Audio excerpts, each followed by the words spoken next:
Plano karon sa MDRRMO sa lungsod sa Tambulig, Zamboanga del Sur nga i-orient ang katawan sa Barangay Kabgan sa maong lungsod atol unya sa Barangay Assembly ug magbutang og mga pahibalo kay sagara sa mga biktima dili taga barangay, mga lumalabay nga anha moagi sa maong dapit kay kung dagkong balo delikado.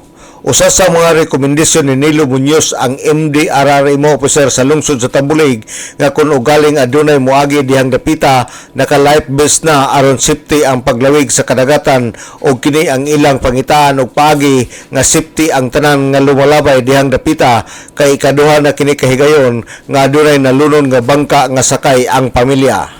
Ito i-recommend siguro na every time nga na ay mulawod sila, kinahanglan naka-belt na dahil to ang life vest nga ngayon, no? Kaya in case og kuan, kanalan siguro ang ato ang pertag pagi kay ora kaduha na gina siya no na itabo, no? Unang itabo sa kapamilya to diha gyapon nga sa kapamilya sa kaasawa ug bana ug anak niya na yabo po diyan dapita gabi ko. Magkuhan information education campaign dito.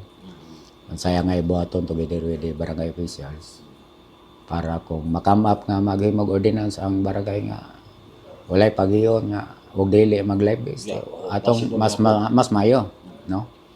Siguro na plano na to dia atong i-orient ang mga tao dia during sa Barangay Assembly siguro. Si Nilo Muñoz ang MDRRMO officer sa lungsod sa Tambulig, Zamboanga del Sur. Kay numduman nga niadtong miaging Sabado, Mayo 31 usa ka bangka ang nalunod sa Barangay Kabgan ug upat ang patay, duha ka bata ug duha ka hamtog nga babae nga inahan sa duha ka bata. Nagpahinumdom si Muñoz sa tanan nga moagi sa maong lugar nga unta kung mahimo dili unta ilugos og karga ang sobra sa gidaghanon, ilabi na nga ang bangka usa ka bandong og walay katig.